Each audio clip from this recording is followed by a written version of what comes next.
Do the introduction. Okay. What's up, everybody? We are back, Par None Podcast. We are live on YouTube as well, or at least I think we are. Yes, we are. We are live on YouTube. It's there, so you can follow along.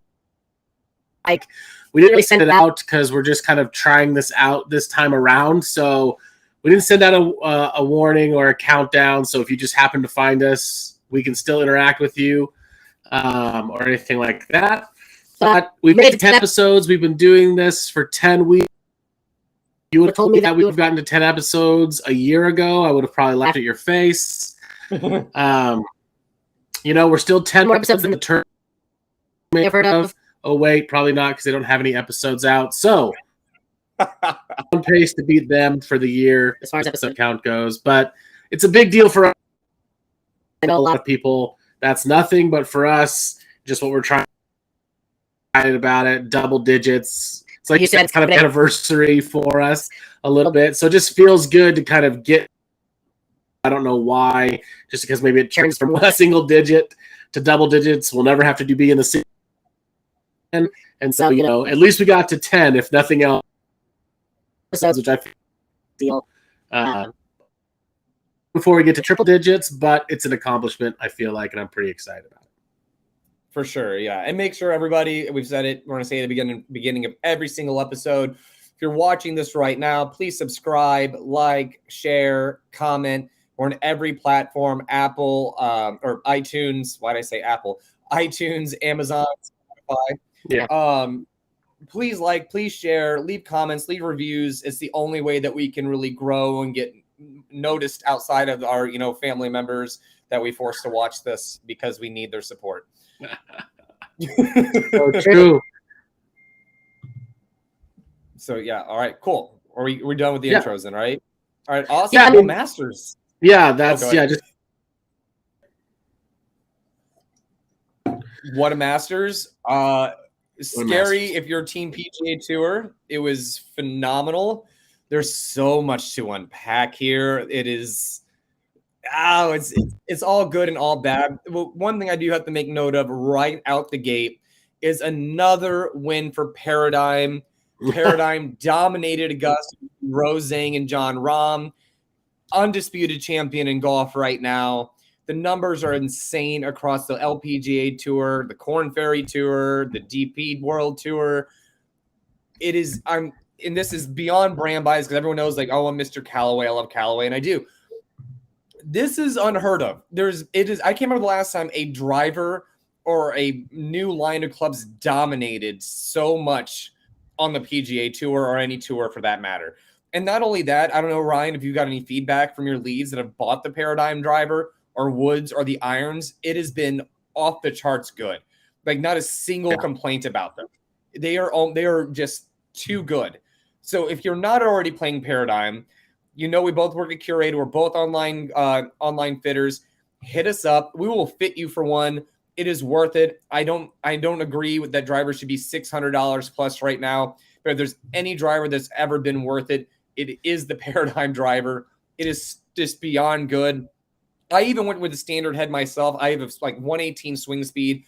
I hit the ball long. I just went to the standard head alone. I lofted it up to 11 degrees, and I'm hitting just bombs with it. It is just stupid good. So we can build it any way you want. I love high launch, low spin. So don't be afraid to jack up the loft on a little bit to find that window. And let's get a good low spinning shaft in there and just boom, just hit some bombs with it. It is so straight. The downward dispersion is fantastic. The hybrid is just dirty. Oh my God. It should be illegal. It's like a fairway wood. It's just disturbingly good. So play Callaway Paradigm. Buy it. No, I think I agree for sure. My customers are extremely happy with it. Had a single person return a Paradigm item from driver down, and so the number a little biased. I don't know how many of our listeners know this, but part time when I'm not doing curated stuff for Callaway as well. But I also when a club doesn't work, and I've said this I was not a huge fan of the Rogue ST line. I thought it fell a little flat. I thought it was a little spinny. I didn't think the distance was there. And I think what they learned from that personally revamped the paradigm and it blew out of the water. It's the top, if you know, it's in the conversation for top 2 drivers / woods of the year, and if not the winner. You know what I mean? We all know the Titleist is good this year, but it's certainly not, for as much hype as Titleist, the number 1 club on tour, or more people are playing Titleist than anybody else. You hear that a lot. They're sure not winning at the clip that Paradigm is winning. Now, is all of that Paradigm? No, but the drive, it helps. Huge factor. It is longer. The biggest thing about it is it's tighter dispersion-wise, and that makes a huge difference. When you're in the fairway, you shoot lower scores. It's just a fact. It's a stat.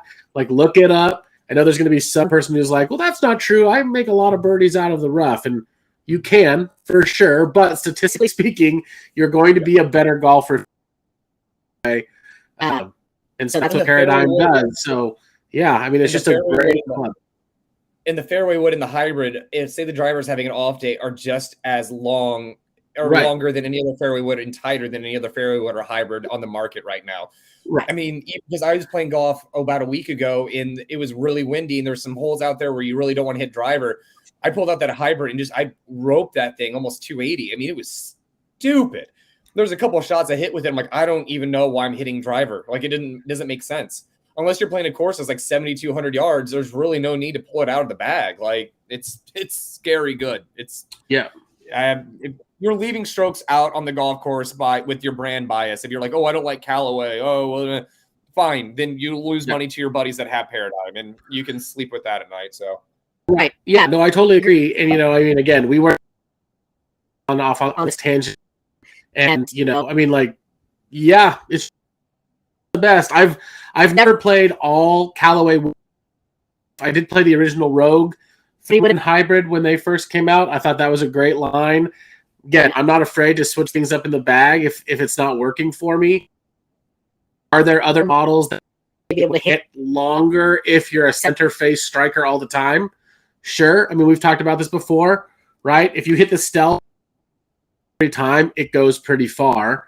Mm-hmm. Not very many people are doing that outside of being, a plus handicap golfer. So a lot of our talk is for golfers who are every day, and I think the Paradigm, hands down, is the best overall driver this year. Now, from a fitting side in person, which I had never really experienced before, like, people are getting from older drivers that are being Paradigm. And I know that's easy for me to say when you work for a company, but I also don't make any kind of like commission or bonus for fitting people into Callaway. I just do it because I think it's the best club out there. So, yeah, I mean, Paradigm for the win for sure. Anybody that gives that budget going, like, what's the budget for a driver? And they're like, no budget. I'm like, you have to play Paradigm. Then it's just a no-brainer. It's an absolute no-brainer. Yeah, no, I agree. Yeah, 100%. And again, have a single return with it, and it's a phenomenal option, the best option in our opinion for sure. Yes, no, 100%. And it dominated Augusta 2 times. Like, that is just amazing. That is just an unreal thing to do.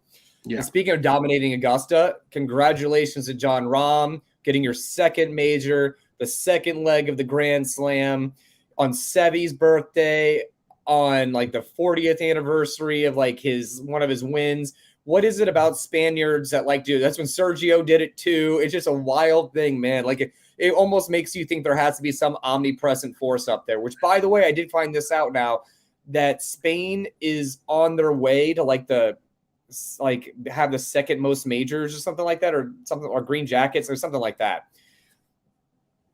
There is some stat. I can't. Yeah, second like most European country. Yeah, I don't know what it was. It was some niche stat, but yeah, it was pretty impressive for sure. And I think the biggest thing is, we've talked about this a little bit on the podcast. I think you talked about how, I think it was on the podcast. I know I've talked to you about it. How you certain countries or players from countries that seem to have very similar games. And the Spaniards all seem to have a very similar, they're very well-rounded, first of all, but their short games are short game was immaculate. Jose Maria's short game was immaculate. And Jon Rahm's short game is immaculate. I mean, it's very... And if there's a place where you need to have a short game, it's national. I mean, just you have to be able to chip, you have to be able to putt, you have to be able to leave balls, things.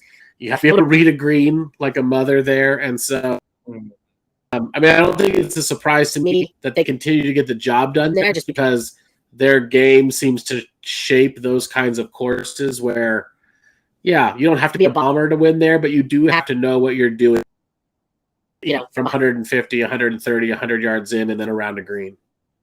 And that's why someone like Bryson will never, ever have a green jacket. I don't know if you've heard this stat. Ever since he called Augusta like a par 69, he hasn't made the cut once. But to have an amazing, if you look at anybody that's ever had a phenomenal short game in golf, they were creative and they had feel. They had feel. It wasn't mechanical at all. They'd hit bizarre. I mean, look at what Spieth does around the green. Look what Tiger did. Look what Phil did or does. I mean, look at Rahm. Look at Sergio. I mean, actually, I think one of the most underrated people around the green personally, not putting around the green, is Rory as well. Like, no one talks about how good his chipping is and his bunker play is. It takes a certain kind of feel. Like, yeah, there are mechanics involved, but the shots that you practice on with your short game are rarely the ones that you come across on a golf course. You know what I mean? Right. Those shots that are crucial, those tough shots, the ones that slope a lot, the ones that you have to, are you going to jam into the hill? Are you going to land on top of the hill? Are you going to run it up there? Are you going to one hop stop? Is it going to two check and stop? There's so many different ways to hit the same shot. Right. You have to have feel. You have to have an eye for it. You have to have creativity. And it's all in the fingers. You know what I mean? Like Tiger's has the highest IQ hands in golf history. You know what I mean? It's not something you can mechanically teach. And I think that's something, if you're out there and you're teaching your kids to play golf or you're just playing golf yourself, don't be afraid to walk around that chipping green, throwing golf balls in weird spots. And there is no wrong answer. The right answer is, how are you going to get that ball as close to the hole as possible? Right. And whatever works for you. Like, remember, Phil used to flop everything when no one else would flop it. But he was like, he would see that and it would match his eye. He's like, I know for me, that's the shot that's going to give me the best results. You know what I mean? Yeah. So stomp balls in the ground, bury them in the bunker, throw it in the rough, give yourself tight lies, do all kinds of weird stuff. It's going to make you better because you're going to walk up to it and you're going to see a chip shot. You go, I can use a 9-iron, I could use a lob wedge, or I could use a hybrid. And then you start measuring things out. Like, it's really cool to have those options on a golf course and just walking up there like, oh, I'm around the green, got to take out the 56 or 58 or 60 degree and we hit this shot. It's not always going to be that shot. It's not always going to be the best shot for you. It's something I've recently been doing. I've been taking 9-irons and 7-irons, been using a gap wedge around the green and measuring out how far it checks and stuff like that. It's a different game when you can pull 4 clubs out around the wedge, around the green, especially if, say, you're duffing your chips all day or you caught like a couple of them thin. Well, now you know, okay, you know what, fine, lob wedges in the bag. Let me pull out the 9-iron. I'm going to just start scooting them up there all day. It's nice to know you can do that instead of going, well, now I'm pigeonholed and I'm screwed. If I don't hit this green, I am totally effed right now. So just my 2 cents. I think it's brilliant. You know, I think that there's this ego thing in golf. And I used to have it too. I used to be like, you have to hit, I don't know where I got. From the round the greens, I have to use my 60-degree wedge. 8, because that's, I have to be able to hit it high, land it soft, close to the hole. My dad was always a really good short game player, and so was my grandpa. They were always deep, get on the ground and get rolling. Like, what's the least loft you can hit here while still being successful? Now, there's some, you have to hit not a lot of green to work with. Sure. Like, let the shot dictate the other way around. Don't let the club dictate the 100%. Dictate the club. It just took me a while to get over that because, I thought I was better than I was. And thought about, we've talked about this podcast about Tiger Woods, or will there be another Tiger? And I don't think we'll see. I just kind of clicked for me as you were talking. I don't know if we've ever talked about this. another Tiger Woods unless golf shifts back to what you're talking about. You know, like golf right now is so analytical, so driven by distance and power and speed, which again, there's nothing wrong with those things. Like I know you're big into speed. Ever, you know, like actually got my shit together, I would maybe do like get into good fitness as well. I don't know how many kids, you know, like when we were kids, we would go out there and our fun was I'm going to hit golf balls around my yard or I'm going to hit golf balls out at the park. I love doing golf course. And then, like you said, like I don't know nowadays we're just dropping balls anywhere and trying to, you know, become a creator. It's so technical and drill driven, and hey, I got to do 50 bunker shots, and I got to do my 50 pitch shots, and then I got to hit the putting mirror, and then I chalk line, and then I got to, you know, whatever. And that's just not how it used to be done. I think we are going to see good golf swings, Rory, who can drive at 340, and you're just like physics of that. Which again, I don't think there's anything. But I don't know if you're going to see those field players like a Seve, like a Tiger, you know, Rahm, whoever, Rahm, yeah, even a Rahm, because they just that kind of anymore, because that kind of creativity and like free training doesn't exist anymore. You just don't go out and learn the game by playing it. You know, have a coach or a specific like I have to go to my coach. I have to go to my swing coach. I have to go to my putting coach. We had the same thing in. I have to go to my pitching coach. Then I have my infield coach. I have my mental game. Like, those are all great. I think for sure, and I think we leave stuff on the table at times when we don't. That, but at the same time, you really limit creativity and freedom. And like you're saying, just get it in the hole. Like, how are you going to get it in the hole? Yep. How can, you know, like those molds can help. And I just think we sometimes err too far that spectrum. And we a lot of times get away from that. See another, there's just nobody who's like, I'm a field golfer.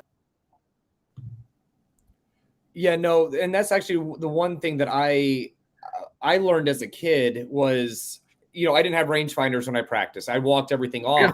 Oh, but me even too. Now, to this day, you get me, you know, 80 yards and in, you can give me the distance. It doesn't really, getting the distance just confirms that my feel is correct, more or less. You know what I mean? I'm still very much a field player. You know, I see the pin and I can feel it in my hands. I'm like, okay, I want a short swing with a lot of spin. I want a slow swing, and I'm going to bring it further back kind of thing. I'm like, my dad used to put me back behind a tree as a little kid and just go hit flop shots over this. And I just sit out there with a bucket of shitty golf balls and open up the club face. And it wasn't like a pretty wedge. It wasn't anything special. And I would just sit there and just rip golf balls up over this tree. To this day, I can hit anything high for that reason.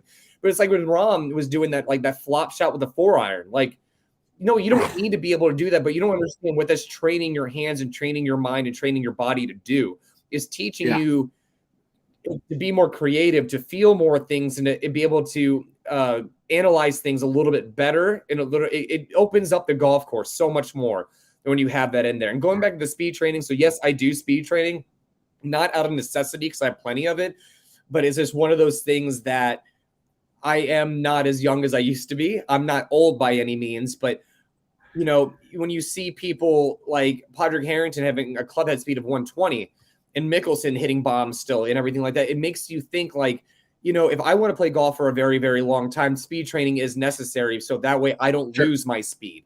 It's one of those things, if you don't use it, you lose it kind of thing. So I do speed training. And honestly, what has really been helping me with is just my contact and my turf interaction is significantly better.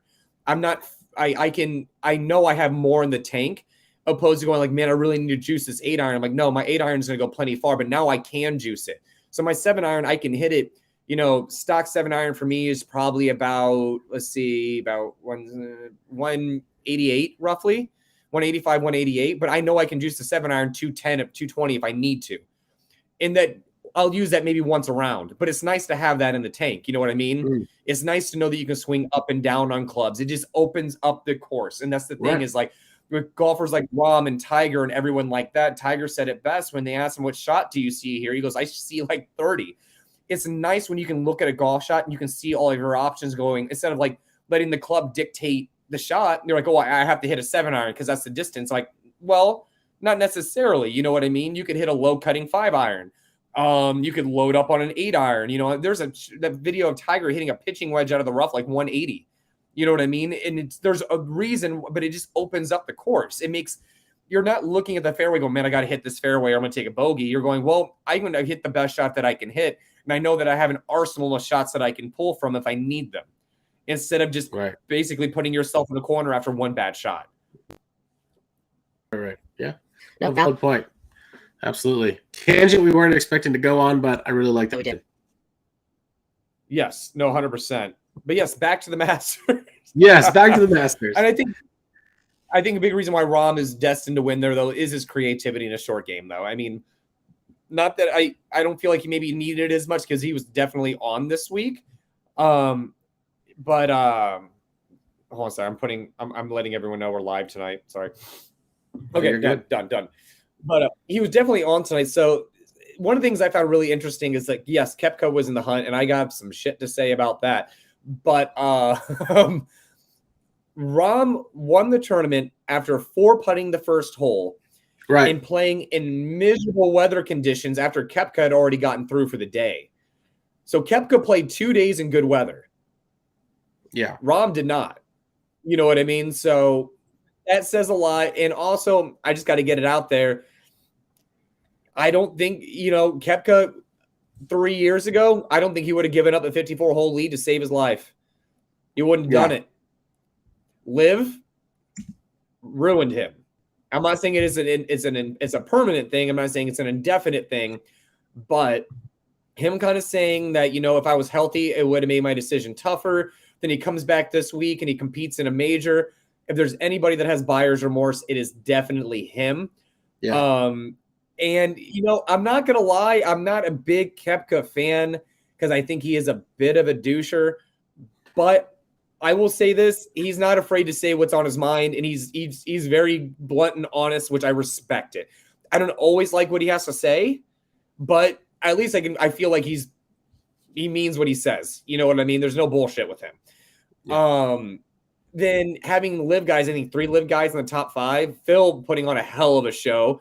Which I'll give him mad props on that, even though I'm not a Phil guy whatsoever. And I realized I'm in the minority in this week at work. I was like, oh, someone's like, I didn't know PJR was capable of hate. I'm like, man, yeah, I know. I see you smirking over there, man. I think he's phony. I think he's fake. I think he's getting sued left and right. And I think he needs the money. And he does it all under the guise of altruism and growing the game. He's Norman 2.0 to me. Like, I'm not saying he's not good with fans and everything like that. I'm saying as his character outside of when the cameras aren't on him, I'm not convinced. I mean, his nickname on tour for years was Phony Phil. Like, you don't get a nickname like that unless maybe you're a bit of a prick. So, but he has game, and I'm happy to see him play well. Now, do I think he's going to go and shoot a 78 in the live event? Absolutely. I really think he will. I think he geared it up for the Masters. Him not saying much at dinner, I think can go one of 2 ways. It could go, I'm going to let my golf game do the talking, which is rare for Phil because he doesn't know how to shut his mouth. Liv could have had a tight leash on him going, don't you dare say anything freaking stupid. Like, that's a very real possibility. Or, I learned this about Phil. He's a psychology major at Arizona State. Yeah. And I read a really creepy story about him, how when he was trying to woo his wife, Amy, he would take her to go watch suspense movies. Like really suspense, well, not horror movies, suspense movies. You get real tense, you're kind of stressed out. And what he would do on purpose is whenever you get this endorphin, it's like arousal and stress are very similar, if not the same kind of reaction in your brain. So whenever she was experiencing these suspense moments and this tension, he would go and rub her hand. So what would happen is all that suspense and everything that she was feeling would all of a sudden get transferred over to him as attraction. what I'm getting at here is I think he's a very, very manipulative human being, and I don't think anything he does is without – he's playing chess. I think every move he makes is calculated. I think he knew he was going to go to the Masters and not going to say anything, and that was going to be more of a headline than him possibly saying anything at all. I think it was all calculated, and Phil has a very weird way of always making it about him, and this time he did it without having to say anything. That's my personal opinion. I realize I'm a minority people here, and everyone's like, no, Phil's such a great guy that I'm not saying he's not. I'm not saying he doesn't love his family. I'm not saying he's not great to his fans. He absolutely has been. I just think he's a little bit – I think he's conning people. I don't think it's as sincere as everyone thinks it is. But I'm happy that he played well, and you could tell he wanted it when he was hitting those golf shots. Like, he was in it. And I love seeing that grit, and I love seeing that grind. You know what I mean? Like, that's why I watch golf. Like, that's not something you'll get in a live event. But I'd like to see Phil compete more in the majors and everything like that. There was a moment I was worried Rahm was going to – when he had like that 2-stroke lead, like, man, you're one bad hole from bringing Phil right back into this. And if Phil wins the green jacket, holy shit, we're never going to hear the end of that one. Like, it's not like I didn't want him to win, but I just didn't want to deal with everything that everyone had to say if he did win. Right. That being said, what happened this week was amazing for golf, having the live guys in contention. What it did for golf this week was absolutely phenomenal. And I honestly, I haven't watched really much of any live event. It seemed like the guys enjoyed being at Augusta and that atmosphere more than they enjoyed being at a live event. Yeah. I mean, so a lot to respond to or react to there. I mean, I don't know how you could be more excited to be at Augusta than any event, honestly. Not like you have to be more pumped and just more juiced to be at Augusta. I mean, watching it on TV, so I can't imagine what it's like being there. Oh, yeah, I mean, I know you and I have talked about this at I don't disagree with anything that you're saying about Phil Mickelson. Like, I've read the articles, I know exactly. There's something about him that you for some reason I don't know why. I mean, obviously I've grown up watching him. And obviously Tiger's always going to be – I don't know how close those guys are. Forever they hated each other, so it was, like, cool to not like Phil if you were a Tiger guy. And maybe it is just respect. 52 years old, it'd be like a shaving of what he could do. I mean, just to finish the Masters in second place at 50 and really only being a couple swings away from the thing. You know, if Rahm doesn't have a good day, he's right there. It's just 65 on the last day. That's a move, yeah, man. I mean, good for you, Phil. Good for you too. That's experience, man. That's sure. The course. He's been there a million times, same pins. He knows what to do out there. You know what I mean? If you're watching his shots too that day, you could tell he knew what he was doing. He was going he was hitting spots of the greens that other people were not hitting. And for good reason, because he knows. And that's the cool thing about watching the Masters on Sunday is if you've watched enough of it, you know where they need to be going, where they don't need to be going. And you can watch people like Tiger and Phil and all these people that have played. I mean, look at Fred Couples making the cut and doing what he did, which is freaking awesome. But, I mean, they know where to hit the ball and where not to hit the ball. And you're watching them hit these shots, and you're like, once it lands on a certain part of the green, you're like, nope. You're like, you're not getting out of this. Like, there's the stroke. You just lost a stroke. There goes your lead on that shot. I don't even need to see you hit the putt. It's not happening. You know what I mean? Yeah. No, I do for sure. And I don't know. I kind of lost my train of thought, but I'm with you. I just can't stand Brooks Koepka.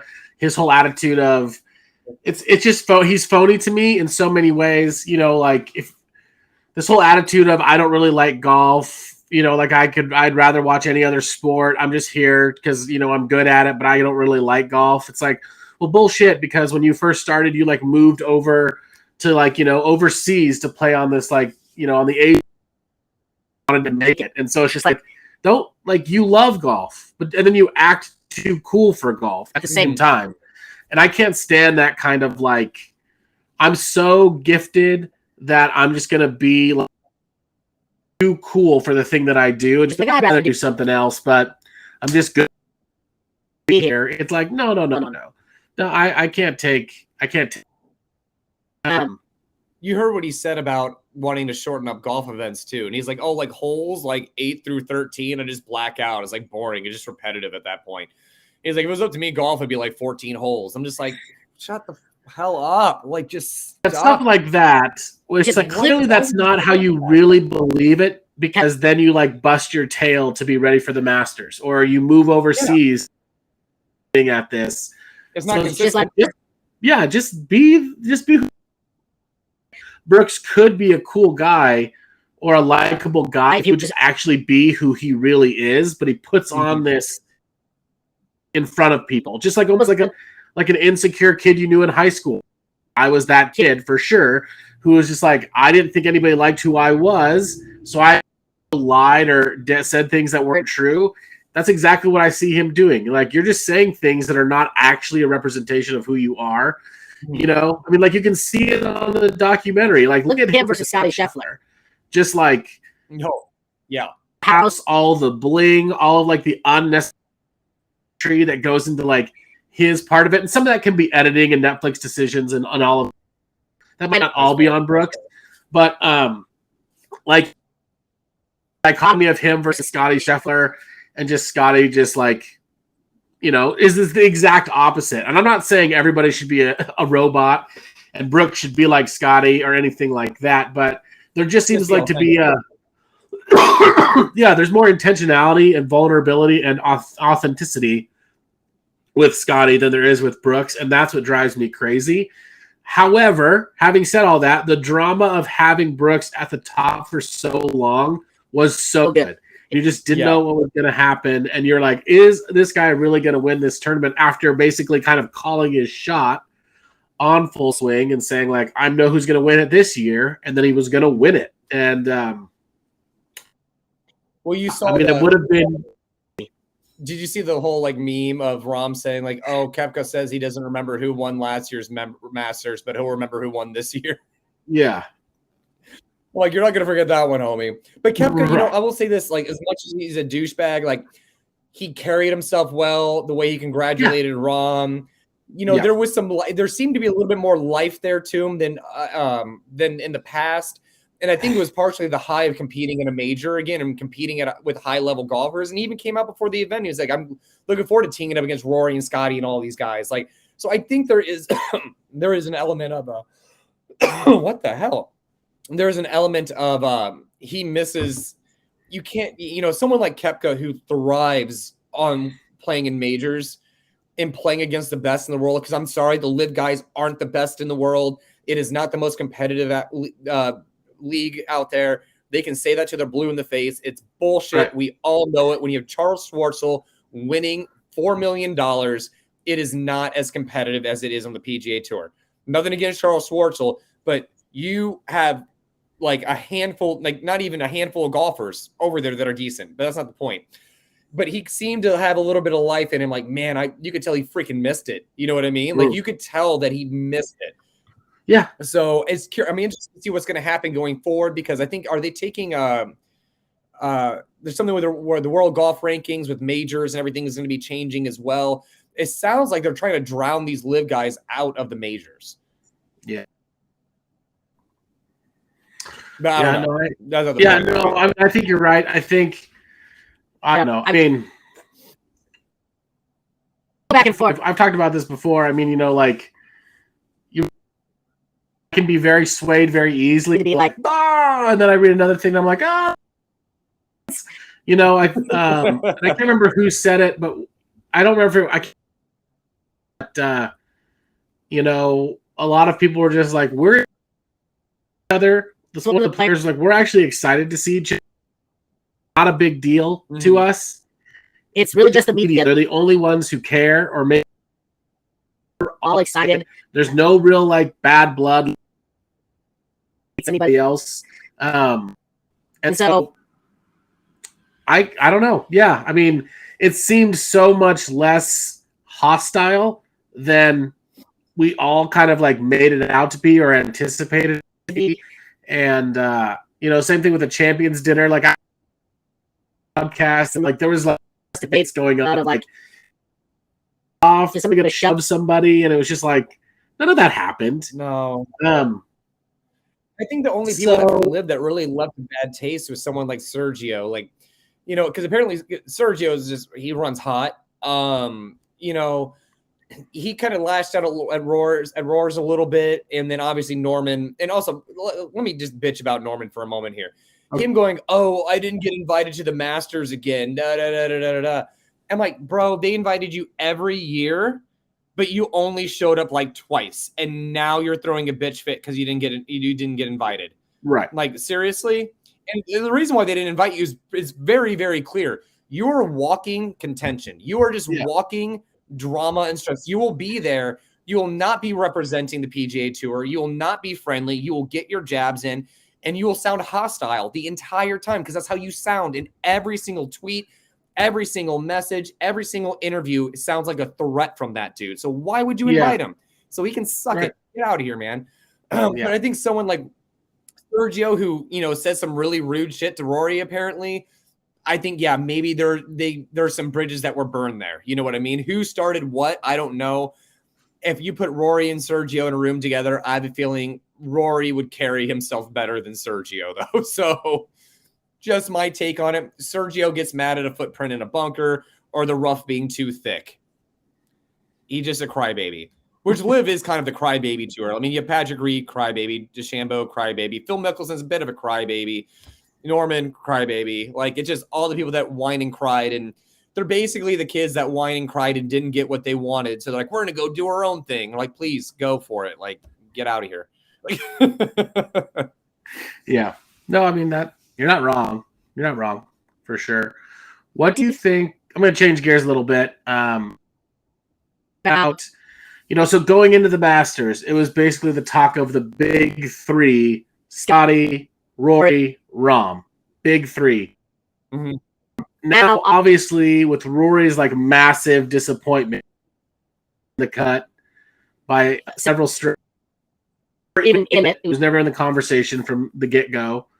I know Scotty Scheffler did. After day one, Rory was like 3 over par, and he finished the day even par, which kind of brought him back to the conversation. Then he just went and screwed up the next day. But for Rory, though, I will say this. This reminds me of Royal Portrush. I think Augusta is in his head at this point. He's putting too much pressure on himself, and he's not going out there and doing what he does best. He can play well out there. He has played well out there. I think he puts too much pressure on himself, and that is what causes him to not perform. He doesn't go out there and play freely. When he's playing freely, he plays better. When he puts pressure on himself, he does not play well. Don't understand why, because he is arguably the greatest golf swing ever to have ever existed. You know what I mean? So I think he did that to himself. It wasn't Augusta. It wasn't anybody. He defeated himself before he even teed off. He had already beaten himself up. Do we still put him in the? Is he even still in the number one player in the world conversation? Kind of earn that back, misses cut at the Masters, at the Players Championship, massive miscut at the Masters. Him the best player in the world, or put him in the conversation when he's missed the cut at the two biggest. That's so tough, and it because everybody measures it differently. Some people measure it by majors, and like, for example, like Jon Rahm at the beginning of the year, he wasn't outside the top 10 in something like 12 events in a row. It was something stupid, and he finally climbed up to number one. But he finally went on that tear of winning 2 or 3, and then he was number one in the world. Some people will weigh out by majors. How consistently are you in the top 5? Like, look at Luke Donald and Lee Westwood when they were number one in the world and never won a major. Could you say they were the best golfer in the world at the time necessarily when they're not rattling off majors? That's an interesting conversation to have.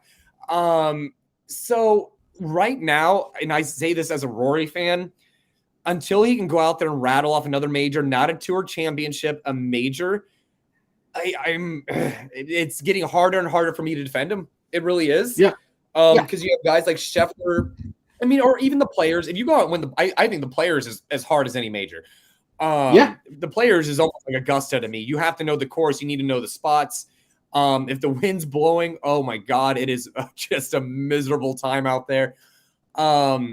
it's just one of those things, though. If you're not winning one of those 5 events and players or a major on somewhat of a regular basis, can you be considered one of the best golfers in the world? I mean, yes, he is statistically. He's always in the conversation, but I think you need to win a major, man. I hate to say it too, because he's my number one dude, but until he starts winning majors again, Rory, you have so many wins. You've done all these great things in golf. The only thing missing from your resume right now is more majors. That's the only thing you're missing. And until you start doing that, it's going to be really hard to have him in that conversation. And especially when you have Rahm and Scheffler, it seems like they're battling for every single major right now. Right.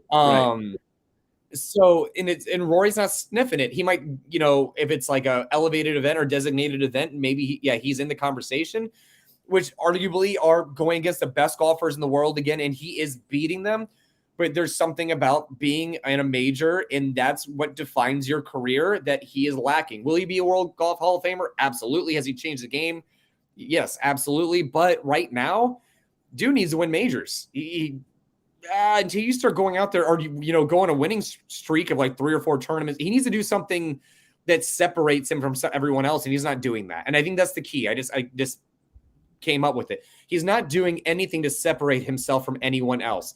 He's hanging in with the top golfers based off of top 5, T3s, T10s, all of these things, but he's not separating himself from the pack because he's not winning, and he's definitely not winning majors or the important events. And that's where Rahm and Scheffler are always part of the conversations. They're going out there and winning the events that they need to win so that you can remember them and their name is being carved into the earth. You know what I mean? Rory is kind of dwindling away on that. And I think Rory still has plenty of time. If Padraig can swing 120 at age 50, I think Rory will be just fine. But I don't want to say he's running out of time, but it seems like what is he waiting for? What's holding him back? You know what I mean? So I think it's between Rahm and Scheffler right now, just because they're the ones rattling off majors and wins left and right where no one else is. I totally agree. I don't think sorry. You can I think he's out of the and I wonder, and I love Rory, so I know it sounds like we're shitting on him, and we're not. He's still ranked 3rd in the world. But there's just something about it that, oh man, this is going to sound really bad. I don't mean it to sound as bad, but I wonder his name comes up in the conversation more because he's been the face of the PGA Tour through this whole live thing. Like back on, he's still a great golfer, don't get me wrong, and he's still winning tournaments, so that's my only thing is, it's exactly what you're saying. Like, he's not separating himself, and had piece of this thing. I wonder if he's even as position he is now. And again, maybe he is, maybe he's not. I'm not saying yes or no. Interesting take that that presence kind of keeps him in the forefront as the best, and he's certainly earned. He was too. He still plays a fair amount of events, so all of that's great. But yeah, I just think there's a clear now. There's like it was the big 3, and then it was kind of everybody else, and now I feel like it's the big 2 and everybody else, and everybody else is kind of playing for 3rd at this point. So I see your point. I don't necessarily agree with him because I feel like Rory's always part of the conversation. It's also bang or bust with him. Either he misses the cut. And the thing about Rory, though, is he can go out and, shoot an opening round 76 and then go out and shoot 63 the next day. Yeah. What makes Rory so special is that he can just go out there and just do things that nobody else can do. And he's always in the conversation. He's always in the events. He's always competing. He had one kind of a lull there for a few months, like a couple years ago. But like even then, that's when he didn't even win a point for his team in the Ryder Cup. And that was like the catalyst for growth for him. He just went off after that. So, he's always part of the conversation. He's always playing good golf. He's obviously playing better than, the other 100, say we're talking top 150 in the world. He's consistently playing better golf than the other 147 golfers in the world. Yeah. Or 140 6 golfers in the world. I think that's why. You know what I mean? I think, but as far as a dominant number one force in golf, no. Will I give him top 3 all day? Absolutely. But as being part of the top 2 until he starts winning majors or starts doing something special, him choking at St. Andrews was not impressive. I think that was him putting pressure on himself again. He just hasn't been able to close that door in a while, and it's the longer it takes, the more it's going to get in his head. So, yeah, is he part of the top 2 conversation? No. Top 3, absolutely. I can't think of a single golfer that's consistently better than him other than Scheffler and Rahm. I mean, even JT. JT is, in my opinion, he'll go out there and win a major, which is great. But JT, I honestly don't know why he doesn't win more. Well, it's his putter. I'm going to tell you why. His putting is the least desirable part of his game. But like you look at people like JT or even Colin Morikawa or Spieth. I mean, these guys are in it week in, week out, but they're not. You know, someone like JT just completely eludes me in the fact that I don't know how he's not winning more. You know what I mean? He's kind of like Rory to me. Like you have the entire skill set. The putter can be less than desired sometimes, but you're not winning more. Like your skill set is arguably better than everybody else's. You know what I mean? Yeah. Well, it just goes. I mean, I think it goes to. I think it talks to your point, or the point we've talked about. Your skill set can be great, but you still need that extra thing, and whatever that thing is. Yeah. If it's feel, if it's creativity, if it's just the Tiger, like no one's gonna beat me. Problem, like sometimes he's too nice. He doesn't have that Tiger mentality of like. It goes both ways. He's either too intense or he's too nice. There's no balance. I mean, there's just not a consistency, I guess is a better word. You know, I wouldn't be surprised if Cam Smith on to live, he may be in the top 3. Rory, just for how consistently he was playing before he made that move. I mean, like Players Championship, Open Championship wins that like Scheffler. Did you see that shot? Did you see that shot Cam Smith hit out that freaking fairway bunker with the fairway wood? Unbelievable. That was stupid. Unbelievable. That was unreal. Maybe the best shot of the entire tournament. Easily the best shot of the tournament. Yeah. But Cam Smith's one of those people. I do agree with you, but we never got to see what he could really do. Like he's like, we got him at the apex. We're like, all right, man, let's go. And he's like, nah, I'm gonna go over here. Like, why? Like, so much potential. And also for Australia, let's keep in mind, Adam Scott's the only Australian to ever win at Augusta. Yeah. Cameron Smith could be the second. Cameron Smith could potentially do a career Grand Slam. Like, there's so much there for the dude. Like, PGA Tour wins, legacy, all these things. And like, for the other live guys, I get it because they didn't have that and they weren't going to have that. Cam Smith is young and could have that. And he didn't. Why would you not? You're making it like you're making enough money. You don't have a family. You're like, I saw no incentive for him to go other than money. But even then, you make plenty enough over here, and you get to be a representation for the country of Australia, which is amazing because they need more representation on the PGA Tour. But you punked out, went to live like, and I like Cam Smith, but that left a bad taste in my mouth. I'm like, you fucked up, man. Like, there's no other word for it. You messed up. And he's number 5 in the world still. And he moved up one spot. He won 6.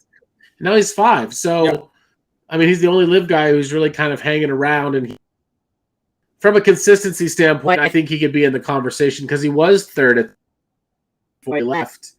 So, yeah, I mean, I think that's the one guy that I'm like, I feel like he's wasting. I mean, again, I don't know what his reasoning was. And he says he's happy, but if there is one guy that I could like pluck out, and that's kind of a waste having you over there when you could be here playing and all these. We could really kind of see you as he could just be in the conversation. I think that'd be fun. But I mean, that's we could talk about that too. But like we were saying, but like we were saying though too, Rory isn't doing anything to separate himself from everybody else. I mean, even Rahm before he won the Masters, he ripped off like two wins. You know what I mean? Scheffler, winning the Players. Like, there's always something in their seasons that separate them from everyone else. That reminds everybody else, I should say. There's always something that Rahm or Scheffler does every season that reminds everyone else why they're a consistent, dominant presence in golf. Where Rory is lacking that. And he's not doing anything. So, yeah, he could go out and win the RBC, which we'll get to that in a second. and he can go out there and shoot incredibly low scores and walk away with the tournament. And that is amazing. Don't get me wrong. Like when he wins, he freaking wins. But like you're not doing it in events that are separating you from everybody else. You know what I mean? That's the difference. And I mean, it's such a small difference because I would kill to have Rory's career. Like I'm not shitting on the dude. Sure. But like if we're going to discuss Rahm, Scheffler, and Rory, that's the thing. Rory is not doing anything to separate himself from anyone else at the moment. And I say that with all the love in the world for the dude. And he's, in my opinion, still has the best swing on tour. And arguably when he is on, I don't think Rahm or Scheffler could beat him if Rory is playing like Rory golf. There's nothing that Rory can't do. You know what I mean? Like he hits the ball further. He can shape the ball better. He's great around the greens. And when that putter is even halfway working, it is phenomenal. You know what I mean? If he's making everything 5 feet and in, he's gone. You're not going to catch him. You know what I mean? Yeah. Yeah. No, I mean, I agree. There's just something that, like you said, what is he waiting for? I mean, like here's his last 6 tournaments. Last finishing position was miscut at the Masters, 3rd at the Match Play, miscut at the Players, tie 2 at the Arnold Palmer Invitational, T29 at the Genesis Invitational, T32 at the Waste Management. But then he started the season winning the Dubai Desert Classic. So it's just like he had a great end of the last, like EP World Tour Championship at the end of the year. He likes to win the CJ Cup for some reason. He had a great. He plays really well. He plays like a Bay Hill. He plays Bay Hill well. You know what I mean? I think something else is going on with Rory, and I think he touched on this in a press conference, was that, he has taken on more responsibility with the PGA Tour, and I think that has had a negative impact on his game because he's not 100% focused on golf. Where Rahm and Scheffler, they're very, I'm here, but I'm a golfer. Like, I'm going to leave all the politicking up to you guys. Like, I just want to come out here, golf, and win tournaments. Where Rory is more involved with the PGA Tour, and I think that takes time away from it. And I think that's as a golfer at an elite level. I mean, just at an amateur level, I can speak on this myself. If I'm going out and trying to play an event, but I have a million effing things in my mind and all this stress, I got to worry about this. I got to worry about running into so-and-so and this and this and that. All of a sudden you're not 100% in every shot like you should be. Where I think like Rahm and Scheffler, they're 100% in it in every single shot. I think Rory has a lot of noise in the background that he needs to. I think Rory's at a crossroads now where he has been the poster boy for the PGA Tour.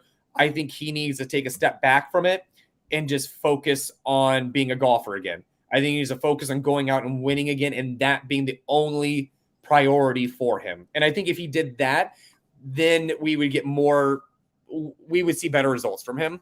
I think. I mean, that's just my opinion on it, but I can't help but think that is a major factor.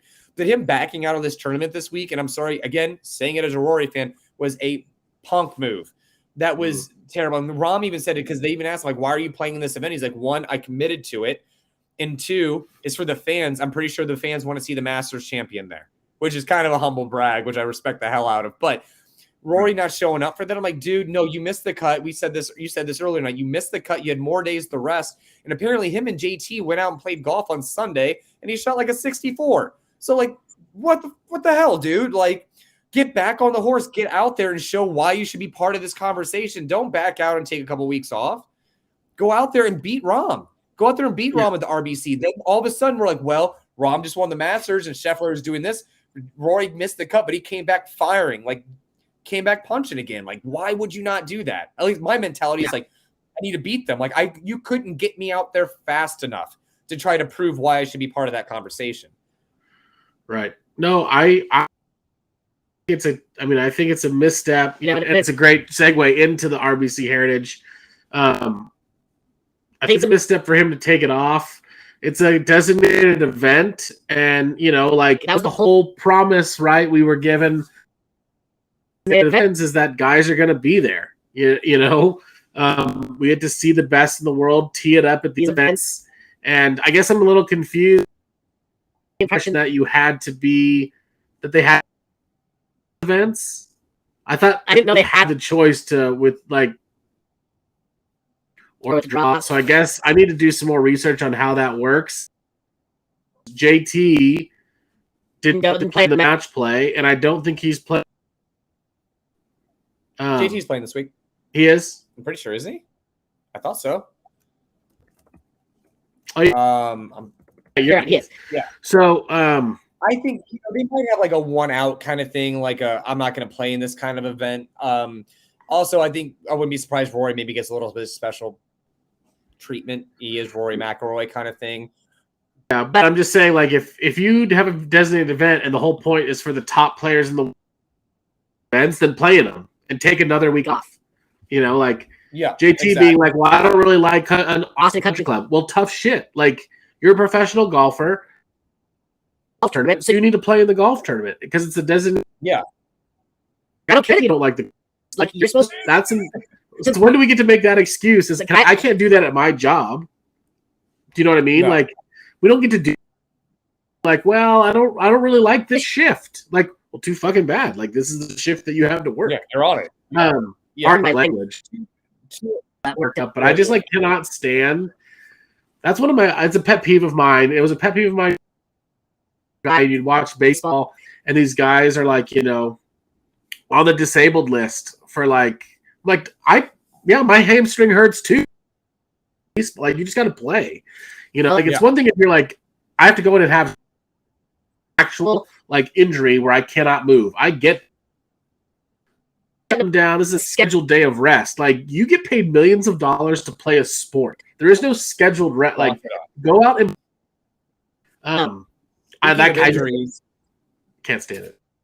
No, I agree with you. But speaking of injuries, sad to see Zalatoris out, but I'm happy that he's getting the help that he needs to be getting so he can come back 100% instead of potentially hurting himself much further down the road and completely maybe ruining his career.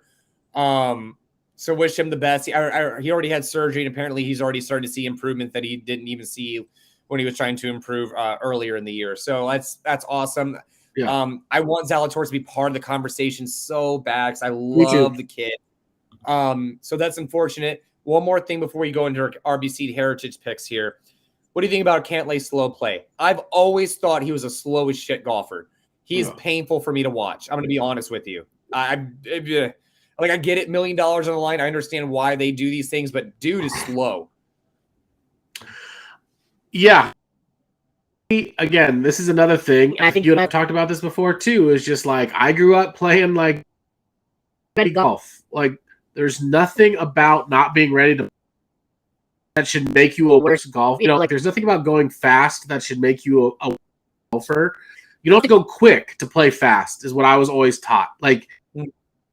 Be outside yourself, just be ready to go. So when you be ready to hit the shot.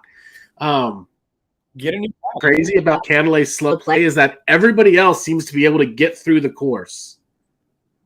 So why are you so slow? It would be one thing if there's 80 guys out here and 40 of them play pretty slow. It's just kind of a thing.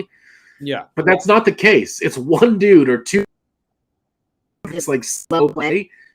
And I'm I don't know. Again, everybody has their way of doing it, and clearly he's a better golfer than me, so who am I to say that he...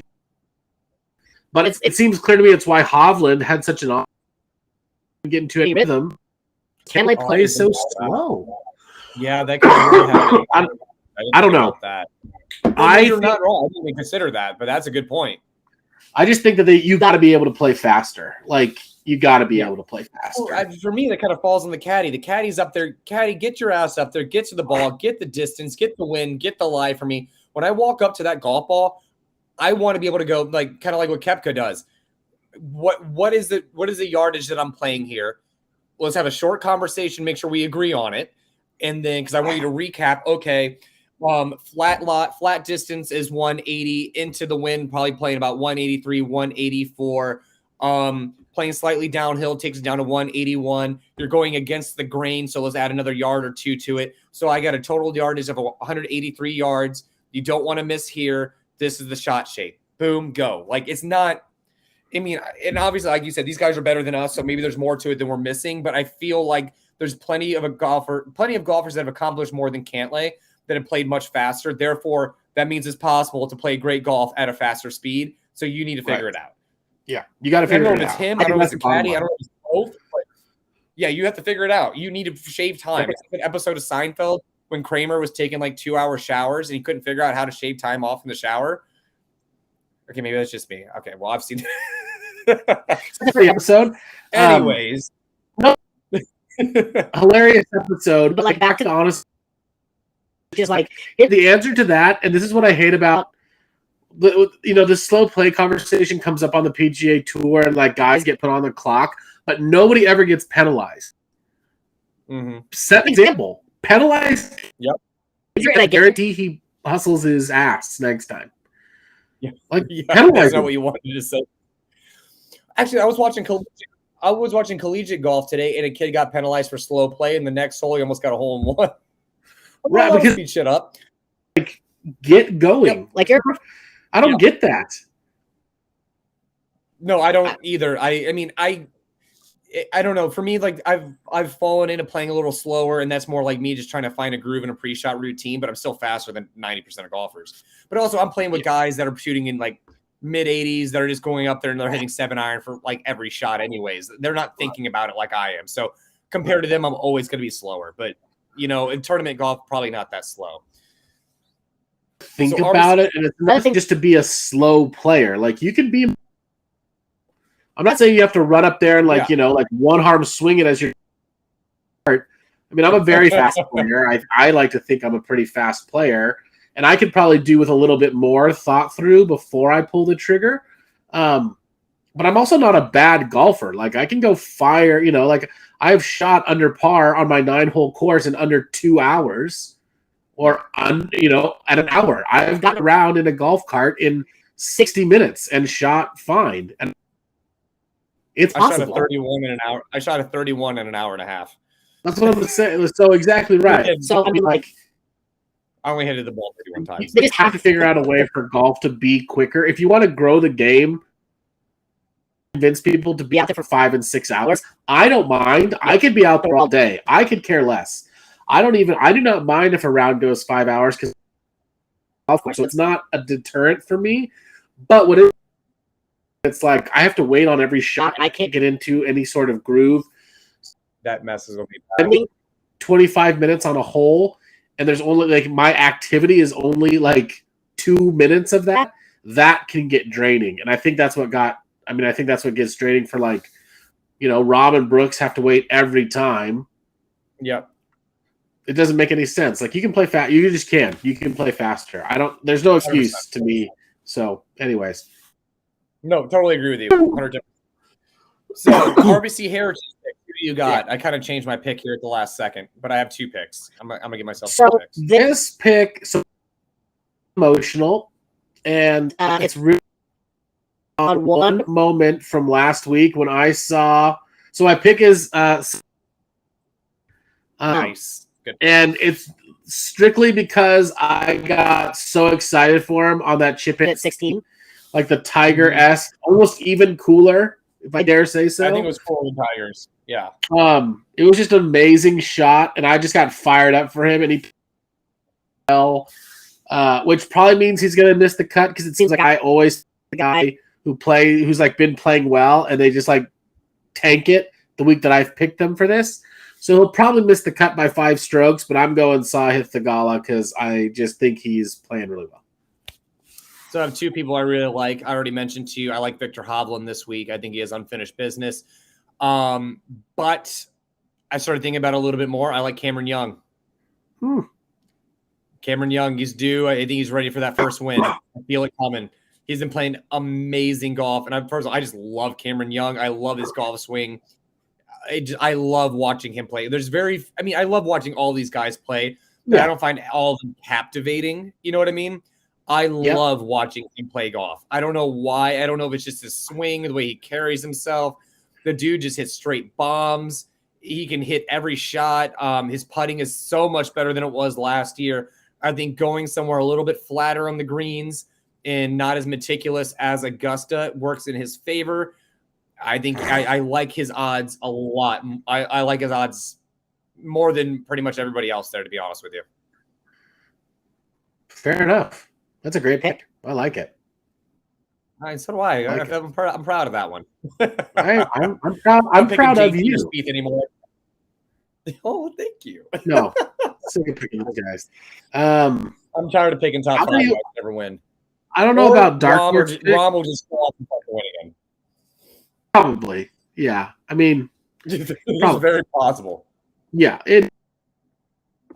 I don't know about Dark Horse picks. I've been kind of looking at them. I'll tell you what. This is not really a Dark Horse that they're going to win, but there's been a couple exemptions for some senior tour guys that I just get excited about because it reminds me of like watching golf as a teenager. Jim Furyk's in the field. Davis Love III is in the field, and Ernie Els is in the field. And I'm just like, am I watching him golf in 1999? Like, I'm I'm right there with you. Yeah, and I know like it's not going to make sense. Like, none of those guys are probably even going to compete. Watch those. I just want to be like, I just want to feel like, I just want to feel like it's 1999 again, and those guys are all in the conversation trying to chase Tiger down. I feel like Furyk could be part of the conversation. If the dude's on, he's just as good as any of the top 5 players in the world. Furyk is a scary good game, man. I love Furyk, man. You mean they're one of the players a couple years ago? Furyk still has it. Like, there's no doubt in my mind. My dark horse isn't really a dark horse, but it's still kind of. It's like it's a middle. It's a gray horse. Would be Tom Kim. Okay, yeah, I love Tom Kim. Yeah, he's a straight ball hitter out there that's going to do a lot of good things for him. Yeah, I mean he's due. At one of these points, we're going to pick Tom Kim, and it's going to happen. I'm going to go with Sepp Straka as my dark horse pick this week. I did too.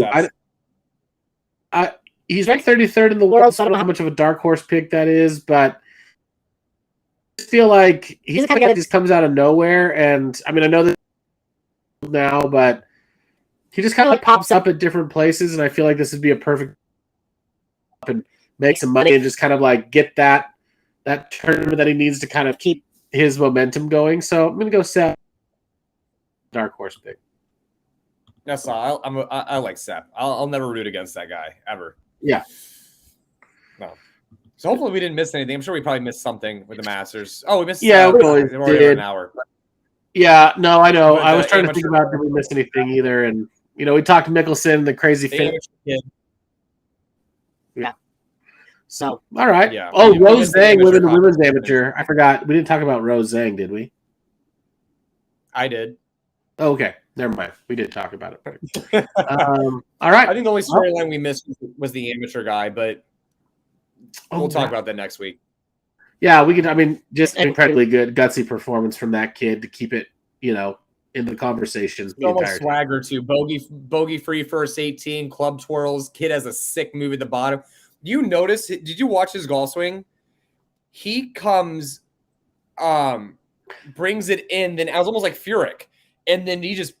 Man, that move at the bottom is like I tried just bending my body that way, and I'm pretty flexible. It's just not happening for me. It's just a young man's move. We could have emulated it when we were 19. We could have been like, okay, he will not be able to do that forever because that's just a young.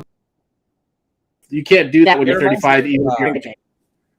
Yeah, no, for sure. His swing reminds me of Joaquin Neiman's. Yeah. It's very similar. Very, very similar swing. That same little, like almost like he's like a freaking upside down U at impact kind of thing. Yeah. That's why it was wild. I even saw a thing that was like, this golf swing is awesome. Please don't copy it. It's funny. Yeah, you'll hurt yourself. Right. Yeah. No. We can talk more about it in depth for sure, but it was fun to watch. I mean, like, it was fun to watch. It kind of college golf really has like come a place where we may not be far off from seeing an amateur win a major. So, oh yeah, no. I was watching collegiate golf today. Actually, these kids are good. It makes me feel like an old man, but that's fine. Yeah. Well, there's a lot that makes me feel like everyone that actually watched. Yeah, no shit. Thank you for everyone that actually watched this live tonight. Or just left a comment, whatever that might be. If you did not watch it live and you're listening to it, thank you for listening to it. And again, please like, subscribe, share with everybody. All of those things. We really want to do this for a living, and I want more money. I think that's about it. Same. Just give me monies. Yeah, exactly right. All right, episode 10. That's it. We'll be back next week with episode 11. Thank you all. Have a good evening. See you later.